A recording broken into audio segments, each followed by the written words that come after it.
자, 오늘은 창세기 47장 29절부터 보겠습니다. 이스라엘의 죽을 기한이 가까웠다. 이 야곱이죠. 야곱의 다른 이름이 이스라엘이잖아요. 이스라엘의 죽을 기한이 가까웠다. 야곱의 이름이 이스라엘이에요. 얼마나 영광스러운 사람입니까? 자기 이름을 가지고 하나님의 백성의 이름이 나왔다. 야곱이 험악한 세월을 살았지만은 자기 이름으로 이스라엘이라는 민족이 만들어지잖아요. 야곱이라는 이름은 약탈자, 빼앗다 이런 자기중심성을 대표해주는 그런 이름이죠. 근데 이스라엘은 정말 하나님의 백성이 되고 모든 사람을 축복하는 축복의 통로로 쓰이는 백성이 이스라엘이죠. 그러니까 존재 자체가 달라졌고, 그 다음에 야곱을 쓰시고자 하는 하나님의 계획 안에서 보면 야곱의 인생은 정말 영광스러운 인생입니다. 야곱의 인생처럼 영광스러운 인생이 없어요. 야곱처럼 험악한 인생도 없고 야곱처럼 영광스러운 인생도 없어요. 근데 우리는 험악한 건 싹 빼고 영광만 있기로 그렇지 않아요. 오늘 바울도 무명한 자 같으나 유명하다. 그러니까 육적으로 보면은 무명해요. 이름이 없어. 근데 영적으로 보면 되게 유명했단 말이에요. 귀신들도 바울을 안다라고 할 정도로 바울은 영적인 세계에서 되게 유명했단 말이에요. 야곱은 험악한 사람이고 완전히 쫄딱 망한 사람이죠. 그러나 그가 험악한 세월을 통해서 많은 파쇄를 당함으로 말미암아 그의 영 안에서는 이 하나님의 생명이 흘러나오는 그런 사람이 되었고, 그 사람이 바로 이스라엘이잖아요. 그러니까 야곱 같은 사람이 이스라엘이 됐다. 이게 복음이고 이게 소망이죠. 야곱이 이스라엘이 됐다. 이건 야곱 스스로 이스라엘 된 게 아니라 하나님이 야곱을 이스라엘 만드셨죠. 그러니까 하나님의 열심이 어떤 사람에게 닿을 때 그 사람은 이스라엘이 된단 말이에요. 그러니까 모든 사람이 다 이스라엘이 될 수 있다는 거예요. 야곱이면 된다 하는 거죠. 우리도 이게 복음이잖아요. 야곱이 되면 누구라도 된다 이 말입니다. 그 자기중심성의 최고봉이 야곱입니다. 그러니까 저 사람은 너무 자기중심적이라고 하는데 이렇게 할 수 있는 사람이 아무도 없어요. 누구든지 된단 말입니다. 복음 안에서는. 근데 율법 안에서 보면은 저 사람은 싹수가 놀았네. 안 될 사람이야. 이렇게 되는 거죠. 복음 안에서 보면은 야곱이 됐다 이 말입니다. 야곱이 이스라엘 됐다. 야곱이 하나님 백성의 이름, 자기 이름으로 하나님 백성의 이름이 나왔다. 그 말은 하나님의 은혜면은 누구든지 된다. 여기서 우리는 우리의 인생이 하나님의 손에 다룸받는 것이 너무 축복이구나. 이걸 알 수 있죠. 하나님의 손에 들리니까 야곱이 이스라엘 됐잖아요. 근데 야곱 스스로 자기 인생을 자기 손으로 할 때는 야곱은 야곱밖에 못해. 하나님의 손이 깨뜨리니까 이스라엘이 됐잖아요. 한도뼈가 부러지면서 이스라엘이 됐어요. 그래서 우리도 하나님의 사랑은 야곱의 환도뼈를 부러뜨려서 이스라엘 만드시는 거죠. 그러니까 하나님이 쓰실 수 있는 사람 만드는 거예요. 그럴 때 하나님이 나타난단 말이에요. 그러니까 우리는 하나님을 나타내기 위해서 환도뼈가 부러지는 거예요. 그래서 나의 환도뼈를 부러뜨려서 나를 쓰시는 하나님. 그 하나님을 그 하나님 바로 야곱의 하나님이잖아요. 그 야곱의 하나님이 곧 나의 하나님이다. 그 야곱이라는 구체적인 이름이 있는 것처럼 우리도 그 하나님을 만나야 진짜 하나님을 만나는 거야. 야곱의 하나님을 만나야 진짜 하나님을 만나는 거야. 근데 우리는 이 야곱의 하나님을 싫어한단 말이에요. 예. 내가 생각하는 하나님을 만나고 싶지 야곱의 하나님은 아 무섭고 두렵고 싫어하는 거죠. 근데 성경은 이 야곱의 하나님이 얼마나 놀라운 분이시고 얼마나 은혜로우시고 얼마나 야곱을 사랑하시는가. 예. 그 뱃속에서부터 야곱을 사랑했다 하잖아요. 근데 그놈의 사랑이 얼마나 강렬했으면 야곱의 환도뼈를 부러뜨리겠어요. 그러니까 하나님의 사랑을 너무 부드러운 사랑으로만 생각하시면 안 된다. 예. 징계하시는 사랑, 깨뜨리는 사랑. 그래서 부활에 참여케 하는 그 하나님의 사랑을 알아야 우리가 진짜 하나님을 아는 거죠. 자, 그가 그 아들 요셉을 불러 그에게 이르되 이제 내가 너에게 은혜를 입었거든. 있잖아요. 이제 야곱이 자기 아들 요셉에게 이제 청하노니 부탁한단 말이에요. 내가 너에게 은혜를 입었다. 야, 아버지가 이제 아들에게 은혜를 끼쳤다. 이렇게 말하지 않고 은혜를 입었다. 정말 마지막에 이 야곱을 보면은 정말 예? 은혜가 충만하고 성령이 충만한 걸 볼 수 있죠. 아들에게 은혜를 입었다. 예. 이게 진짜 생명이 나오는 거 알겠어요? 아버지가 아들에게 내가 너에게 은혜를 주었다. 이게 높은 위치잖아요.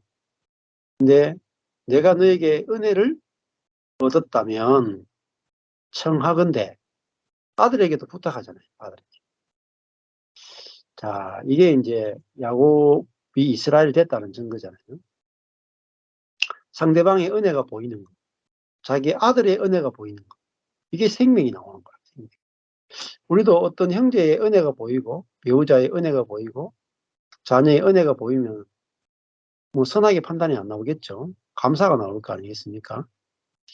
이 이스라엘은 진짜 요셉에게 은혜를 입었어요. 왜냐하면은 요셉이 죽었으니까 죽었다가 살아 돌아왔잖아요. 예, 요셉이 살아있는 것 자체가 야곱에게는 얼마나 큰 은혜입니까? 거기다가 총리가 돼가 돌아왔으니까 얼마나 큰 은혜겠어요. 야곱은 야 이제 자식의 은혜를 아는 사람이 됐다. 이게 거듭난 사람이다. 진짜 거듭난 사람은 내가 상대방에게 준 것을 기억하는 게 아니라 상대방이 내게 주고 있는 은혜가 보이는 사람이에요. 그래서 아버지 야곱은 아들 요셉에게 은혜를 입었다 이렇게 생각하는 사람. 얼마나 관계가 이거 생명의 관계다. 이게 생명의 관계. 끊어질 수 없는 관계다. 완전한 연합의 관계. 이것만 있으면 모든 문제 다 해결돼요. 부모와 자식 간의 관계에서 부모가 자식의 은혜를 알면 관계 완전하게 해결되는 거예요. 완전하게. 근데 이놈의 새끼 내가 어떻게 너를 키웠는데 그렇게 끝이 없습니다. 그런 마음 가지고 아무리 자식한테 뭔가 많이 줘도요. 자식하고 관계도 해결이 안 돼요. 근데 내가 너에게 은혜를 입었구나. 응? 내게 엄마라는 이름을 준 존재가 너야. 아빠라는 이름을 준 존재가 너야. 이러면 완전히 관계가 확 달라져 버려요. 존재적 관계는요. 완전 달라지는 거죠. 어서 오세요. 네. 그러니까 선악의 관계와 선악을 따지는 상태에서의 관계, 옳고 그름을 따지는 관계와 생명의 관계는 달라요. 네. 완전히 다른 세계라. 부모와 자식도 부부간도 옳고 그름을 따지는 선악의 세계의 관계와 옳고 그름이 없이 생명의 관계는 완전히 다른 거라. 이 생명의 관계가 부활의 관계, 부활의 세계, 하나님 나라. 이거는 뭐냐면 상대방이 내게 준 은혜가 보여지는 관계란 말이에요. 그러니까 이 관계는 얼마나 쉬워요. 근데 이 상대방이 내게 베풀어 준 은혜가 보이는 것은 새 마음이 아니고는 안 돼. 예. 그러니까 내 안에 하나님의 생명으로 생명이 있고 이 생명이 나를 통해서 흘러나올 때 우리는 상대방의 은혜가 보인단 말이에요. 그럼 상대방한테 요구할 게 하나도 없잖아요. 감사밖에 나올 게 더 있겠어요?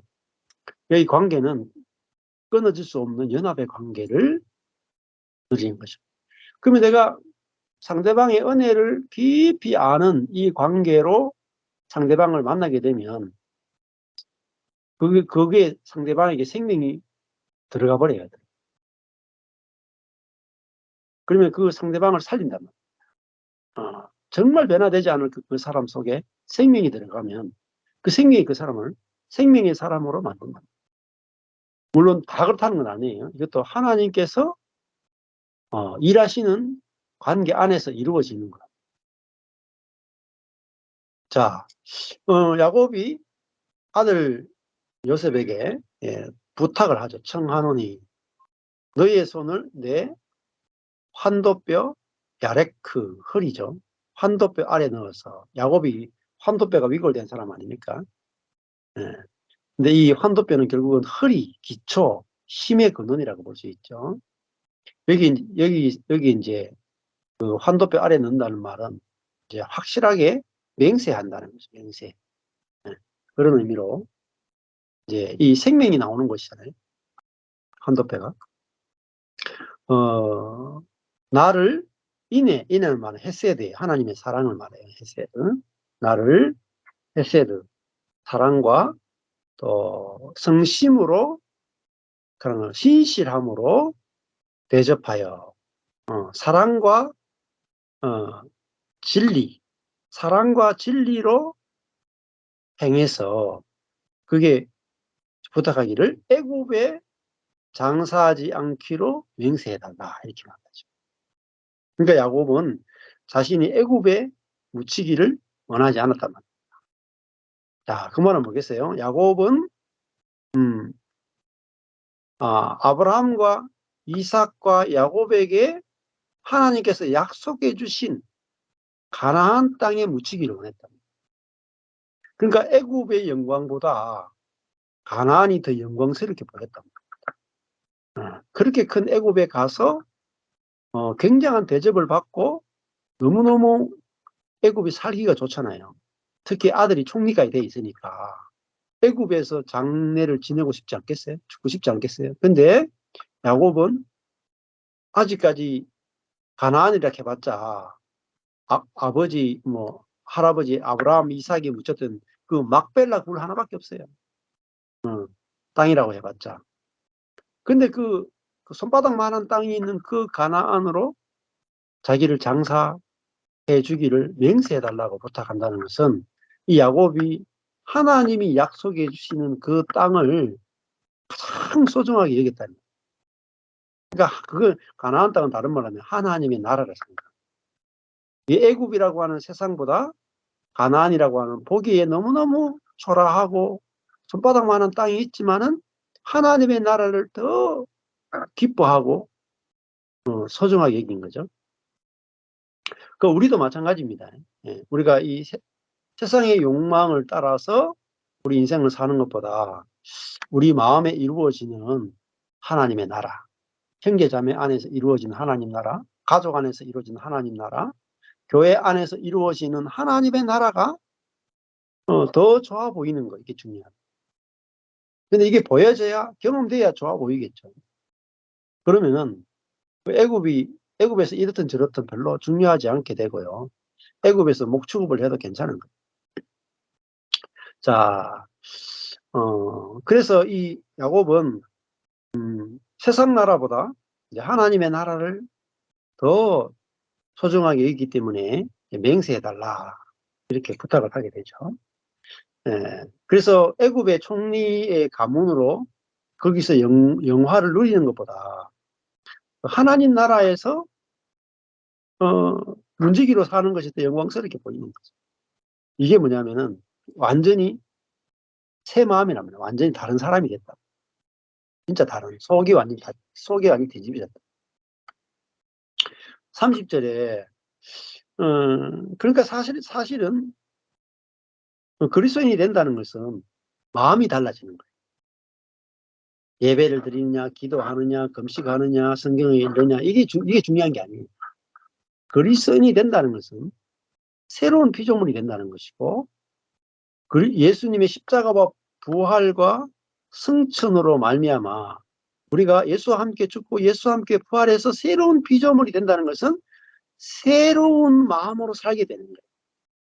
그 새로운 마음이 뭐냐? 애굽의 영광보다 하나님 나라의 영광이 더 영광스러워 보이는 거라고.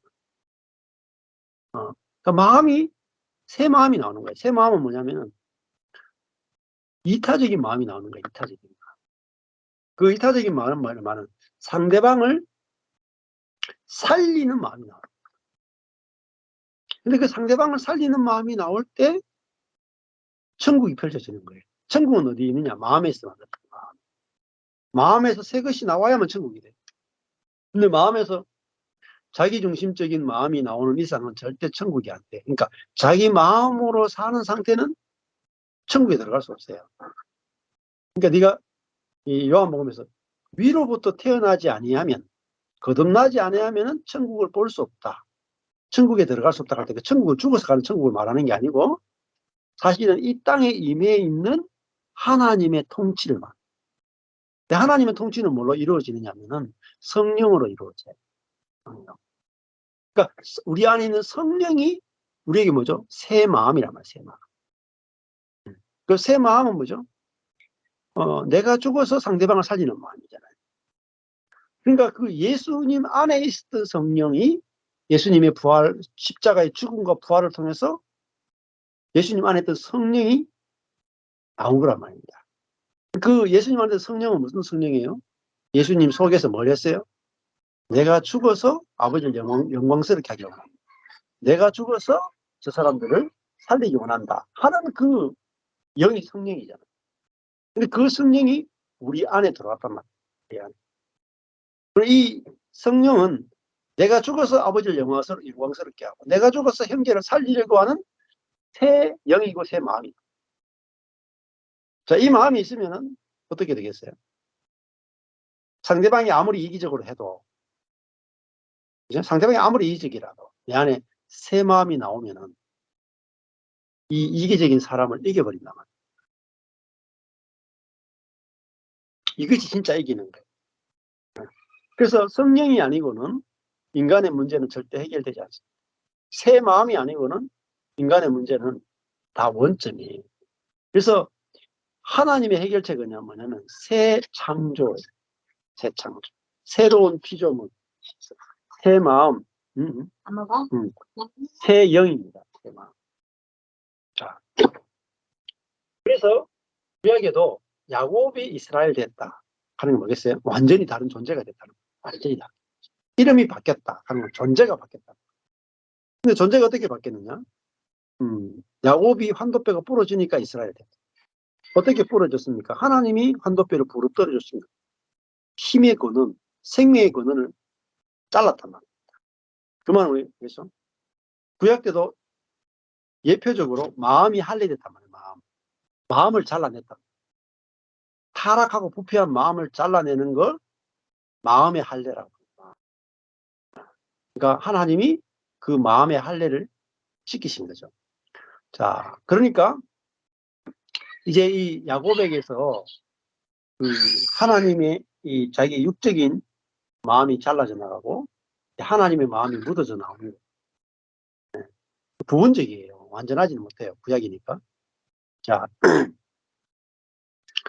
30절에 내가 조상들과 함께 눕거든 너는 나를 애굽에서 메어다가 선영의 장사하라. 선영은 이제 막벨라고 그래요.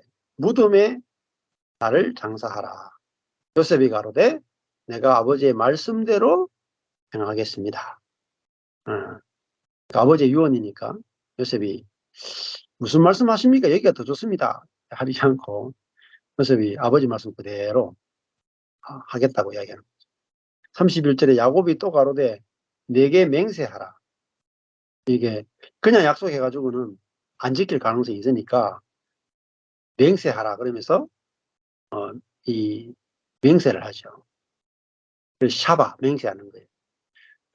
그래서 맹세하니 이스라엘이 침상에서 침대 머리에서 구부려서 절을 했다. 하나님께 절을 했을 가능성이 높죠. 예. 그래서 하나님이 야곱에게도 그, 어, 그 약속하셨죠. 네가 여기서 요셉의 손에 의해서 죽게 될 것이다. 이렇게 약속하셨는데 약속대로 이루어지는 것을 볼 수가 있습니다. 예, 어서 오세요. 예, 반갑습니다. 예. 야곱이 이렇게 인생을 이렇게 마무리를 거의 다 이제 지을 때가 됐죠. 48장이 넘어가면 이 일 후에 혹이 요셉에게 이르되 너의 부친이 병들었다 하므로 그가 곧 두 아들 므낫세와 에브라임과 함께 이르렀다. 야곱이 정말 죽을 때가 됐어요. 그러니까 요셉이 아버지로부터 이 축복을 받기를 원하잖아요. 그래서 이제 므낫세와 에브라임을 데려와서 축복해 주기 원했어요.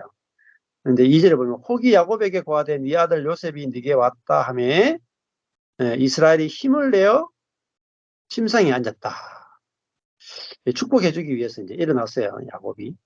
요셉에게 이르되 이전에 가나안 땅 루스에서 전능하신 하나님이 이거는 이제 전능한 하나님이라는 말은 유방 하나님이라는 뜻이에요. 유방 하나님. 유방 하나님은 엘샤다이 하나님은 생명으로 통치하신 하나님입니다. 생명을 충만하게 공급하신 하나님입니다. 네. 자, 어머니 하나님과 비슷해요. 이 하나님이 내게 나타나서 복을 허락하셨다. 예, 이게 하나님의 언약, 약속을 말하죠. 그래서 하나님이 사람을 만나면은 하나님은 그 사람을 축복하고 약속하시는 분이시라는 걸 알 수 있죠. 그리고 그 약속을 이루시는 하나님이라는 걸 볼 수 있어요. 그러니까 우리가 하나님을 만났다는 것은 대단히 복된 존재예요. 하나님은 복을 주기 위해서 우리를 찾아오신 하나님이기 때문에 이 하나님을 만난 인생이 가장 복된 인생이에요. 4절에 내게 이르시되 내가 너로 생육하게 하며 번성하게 하여, 자 여기 주어져, 하나님이 주어잖아요. 내가 생육하게 하고 번성하게 해주겠다. 이 하나님이 하실 일을 이야기해 주는 거죠. 얼마나 좋습니까? 하나님이 이렇게 하겠다 하잖아요. 생육하게 하고 번성하게 하고 그다음에 네게서 많은 백성이 나가게 해주겠다. 또 내가 이 땅을 자손이 번성하게 하겠다. 많은 백성이 나게 하겠다. 그 다음에 땅을 후손에게 주겠다. 땅도 약속하고 자손도 약속하고 땅도 약속하고 그 다음에 영원한 기업이 되게 하려. 절대로 잃어버리지 않게 되겠다. 야, 그러니까 생각해 보세요. 야곱이 이런 축복과 은혜를 받을 자격이 있습니까? 네. 자격이 1도 없어요. 야곱이 하나님으로부터 생육하고 번성하고 많은 백성이 나고 땅을 얻고 영원한 기업으로 얻을 이런 엄청난 복을 받을 자격이 1도 없어요. 이 모든 축복은 오로지 하나님의 은혜, 하나님의 생명에서 나오는 거예요. 자, 그러니까 우리도 하나님은 이 살리는 분이란 말입니다. 우리를 축복한 하나님이다. 자, 그러니까 야곱이 아무것도 한 것이 없이 이렇게 놀라운 복을 받았어요. 여러분 어떻습니까? 저와 여러분. 이런 축복을 받을 자격이 하나도 없죠. 근데 자격이 있어서 축복받는 사람 아무도 없어요. 자격이 없는데 받는 게 은혜고 축복이란 말입니다. 왜냐하면 하나님은 우리 위에 계신 우리를 창조하신 분이시잖아요. 이 하나님은 당신이 어떤 분인지를 우리에게 계시해 주기 위해서 야곱에게 이런 놀라운 축복을 주시죠. 음. 에서에게 주시는 게 아니라 야곱에게 주셨다 하는 말은 받을 자격이 없는 자에게 주셨단 말이에요. 그러니까 우리 인생이, 내 인생이 하나님의 축복을 받기에 부족함이 없구나, 이렇게 알면 되게 안정이 되고 안심이 되고 감사가 되죠. 야곱이 복을 받았다. 누가 못 받겠습니까? 아멘. 야곱이 받았다. 야곱이 축복을 받았다. 생육의 복을 받고 번성의 복을 받고 많은 백성이 나는 복을 받고 땅의 복을 받고 영원한 기업의 복을 받았다. 야, 자격이 없는 자에게 주어졌잖아요. 그러니까 이런 하나님이 얼마나 좋습니까? 예. 이 말씀에서 우리는 뭐죠? 하나님에 대한 신뢰가 생깁니다. 여기서 소망이 생긴다. 여기서 안식이 되고 여기서 기쁨이 나는 거예요. 근데 많은 사람은 자기의 인생의 미래를 자기 인생의 미래를 어디에 걸어요? 내가 내 지혜로 이렇게 투자하고 이렇게 노력하고 이렇게 모으고 이렇게 해서 생육하고 번성하고 백성이 나고 땅을 얻고 영원한 기업이 되게 내가 하겠다. 안 됩니까? 예. 돼도요, 부분적으로밖에 안 돼. 근데 하나님이 되게 하겠다는 거예요. 자기의 이름을 걸고 내가 생육하게 하고 내가 번성하게 하고 내가 백성이 나게 하고 내가 이 땅을 주고 내가 영원한 기업이 되게 하겠다. 일방적인 약속이잖아요. 얼마나 놀랍습니까? 네. 이 하나님을 만나야 돼요. 일방적으로 사랑하시고 일방적으로 찾아오시고 일방적으로 복을 주시나. 이게 복음입니다. 복음. 자, 그러니까 뭐 자녀들 바라보면서도 하나님이 야곱을 축복하신 하나님, 이 하나님이 우리 자녀의 하나님이고 나의 하나님이시다. 예, 그러니까 우리가 미래를 생각할 때도 하나님 때문에 우리가 미래가 그려져. 나의 어떠함 때문에 미래를 생각하시면 절망에 이르거나 아니면은 허무감에 이르거나 아니면은 무료함에 빠지게 돼요. 에너지가 없게 된다. 근데 하나님이 어떻게 야곱을 축복하시는지 보자.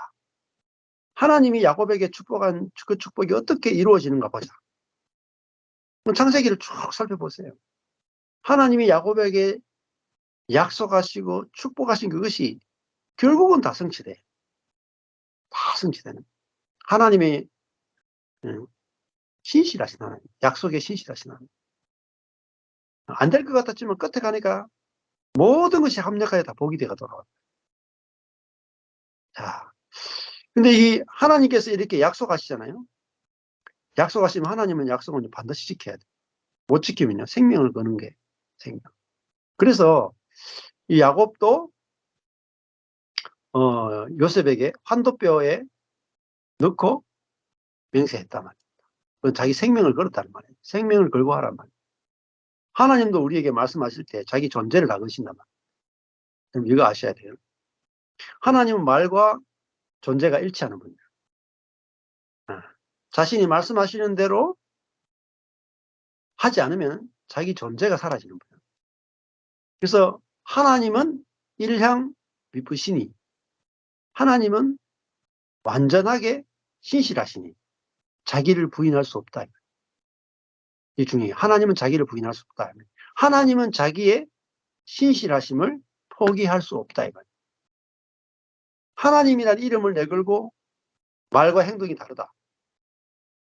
그럼 자기를 부인하는 거예요. 그렇잖아요. 그러니까 하나님의 말씀은 반드시 이루어진다. 반드시. 왜? 하나님 자기 존재와 말씀이 일치하기 때문에. 사람은 어때요? 사람은 존재와 말이 다르죠. 아무 따나 막 사기치고 공갈치고 거짓말하고 말해놓고 분리하면 안 지키고. 그러니까 사람을 기준으로 하나님을 생각하는 게 아니라 하나님은 말과 존재가 같은 분이죠. 이게 우리에게 소망이 돼요. 하나님이 내게 어떤 말씀을 하셨다면 그 말씀은 반드시 당신의 존재를 걸고 지켜내십니다. 그러니까 우리 아들도 오늘 그런 말 하더라고요. 어제 엄마가 그 누나한테 물건을 사는데 자기 돈 한 10,000원 정도를 빌려줬어. 그러고 나서 엄마 이 돈 이따가 누나한테 빌려줬으니까 내한테 10,000원 줄 거지? 하니까 엄마가 그래 주겠다 하니까 다른 친구가 우리 시미한테 묻니 엄마가 준다 하면 줘? 묻더라고. 이렇게 우리 시미가 하는 말이 엄마가 준다 했으면 줘. 그러니까 엄마는 말하면은 돈 부분에서는 확실하게 지킨다. 그러니까 우리에게 인생의 소망은요, 우리 자신에게 없어요. 사람은 부모도요, 신뢰할 수 없고요. 왜? 부모도 능력이 한계가 있으니까 말하고도 못 지킬 수 있단 말이에요. 배우자도 말은 했지만은 지킬 능력이 없으니까 못 지킬 수 있단 말이에요. 근데 하나님은 말씀하시면 능력도 있고 신실하시니까 반드시 지키죠. 성경 읽으실 때 하나님이 야곱에게, 아브라함에게, 이삭에게 약속하신 그 약속이 어떻게 해서 성취되는가를 보셔야 돼요. 그는요, 아브라함과 이삭과 야곱과 요셉이 신실하지 않아도 심지어 그 약속을 믿지 못해도 하나님은 그 약속을 자신이 약속했기 때문에 지키신다. 그러니까 사람은 거짓되되 하나님은 참되시다. 우리 이걸 아셔야 돼요. 그러면은 내 인생이 지금은 내가 보기에 뭐 가난이 있을 수도 있고 돈이 없을 수도 있고 남편이 말을 안 들을 수도 있고 아내와의 관계가 틀어질 수도 있고 여러 가지 문제가 있을 수 있어. 근데 야곱의 인생이 얼마나 복잡했습니까? 마누라가 넷이고 애가 12이고 저들끼리 인신매매하고 막 강간당하기도 하고 막 집단 살인을 벌이기도 하고 막 이방 여자하고 살다가 막 며느리하고 결혼해 잠자리를 가져가지고 막 쌍둥이를 낳기도 하고 온갖 더러운 일, 온갖 문제되는 일이 많이 생겼잖아요. 누가 승리해요? 하나님이 승리하신다. 하나님이 그 수많은 문제가 생겨남에도 불구하고 야곱에게 약속하신 약속이 하나도 떨어지는 게 없어요. 그게 하나님의 신실함. 그러니까 우리 인생의 유일한 소망은 우리의 신실함이 아니고 하나님의 신실함이에요. 사람은 신실하지 못해요. 그러니까 사람은 거짓되다는 말은 사람은 신실하지 못해요. 근데 하나님은 신실하시다. 그러니까 하나님이 없는 사람은 소망이 없어요. 하나님이 있는 사람은 소망을 잃지 않는단 말이에요. 절대로. 예. 하나님 신실하십니다. 약속을 이루시는 분이죠. 그래서 여러분, 하나님을 아는 만큼 우리는 소망을 가지게 되고, 안정을 가지게 되고, 안식하게 되고, 만족하게 되잖아요. 네? 그러니까 확실히 여러분 믿는 구석이 있어야 돼요. 뭘 믿느냐는 말이에요. 하나님을 믿는다는 것은 하나님의 성품을 믿는 거예요. 하나님이 어떤 분이신가를 믿는 거라. 그냥 하나님을 믿는다 이게 아니고 하나님은 신실하신 말과 존재가 일치하신 그리고 하나님은 자기 피조물을 사랑하시고 피조물을 축복하기 원하십니다. 네. 그 자기의 성품을 은혜의 성품을 드러내기 원하십니다. 얼마나 은혜스러운 하나님인지를 드러내기 원하신 하나님을 여러분 아셔야 돼요. 그 하나님을 아는 지식이 우리를 살려내요. 어떤 문제가 와도 괜찮아요. 네? 야곱을 보세요. 디나가 강간당하죠. 네? 네. 시몬과 레위가 자기 여동생이 강간당하니까 가나안 족속을 막 할례를 통해서 막 집단 학살을 해버리죠. 또 형들이 요셉을 인신매매 보내죠. 음. 그리고 야곱은 아내 4명 있는데 라헬만 편애하죠. 또 12명의 아들 가운데 이 요셉과 베냐민만 편애해가지고 문제를 많이 일으켜요. 수많은 문제를 일으킴에도 불구하고 야곱의 생애는 마지막에 보면 너무너무 영광스러운 가족으로 바뀌어 있는 거예요. 12명이 다 계판인 12명의 아들이 전부 다 12지파의 우두머리가 다 돼 있다. 이거는 그들이 열심히 신앙생활했기 때문이 아니에요. 열심히 주님을 섬겼기 때문이 아니에요. 그들이 순종했기 때문이 아니에요. 그들이 헌금했기 때문이 아니에요. 하나님의 열심히, 하나님의 신실하심, 그거를 이루어내셨다. 이게 복음이에요. 그러니까 우리에게 어떤 일이 일어나도 하나님은 그것을 협력하여 선을 이루신다. 예, 그거를 알 때 우리 인생은 소망을 가지는 거예요. 무엇 때문에요? 하나님 때문에. 합력하여 선을 이루신 하나님 때문에 우리 인생은 소망이 있는 거예요. 우리 때문에 소망이 있는 게 아니라.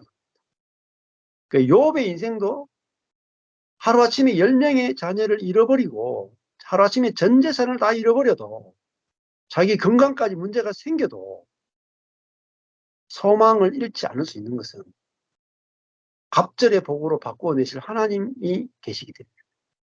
갑절. 그래서 욥이 2배의 축복을 받잖아요. 2배의 축복. 2배의 축복이 하나님의 축복을 상징하는 거예요. 하늘의 축복.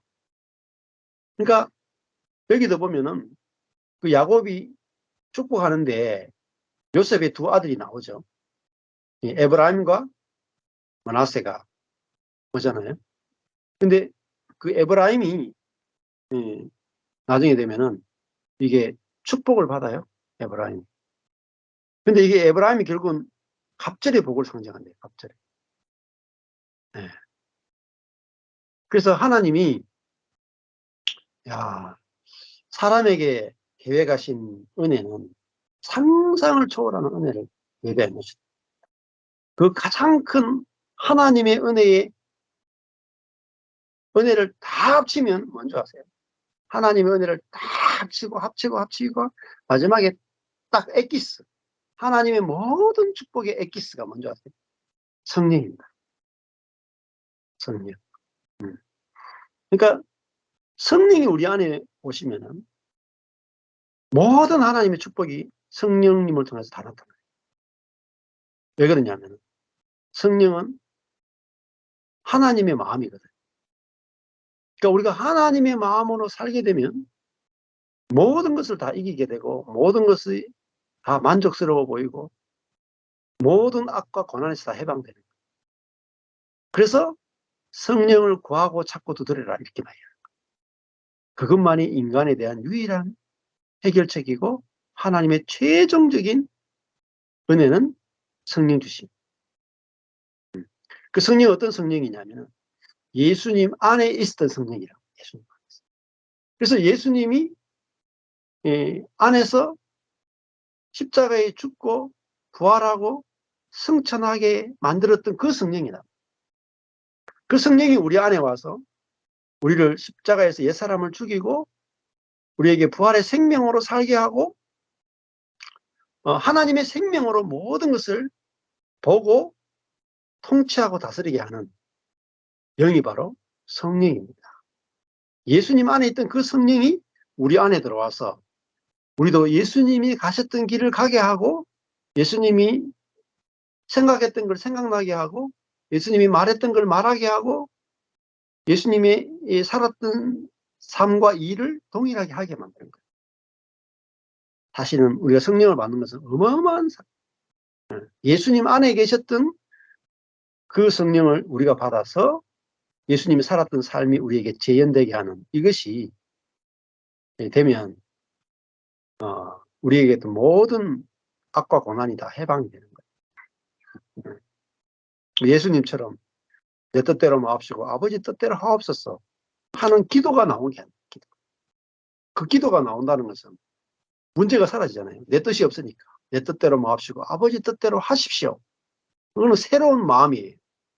여러분 새 마음이 나오니까 우리가 정말 이 땅에서도 하나님 나라를 누리도록 그렇게 우리를 축복해 주신다고 보시죠. 예, 오늘은 여기까지 하겠습니다.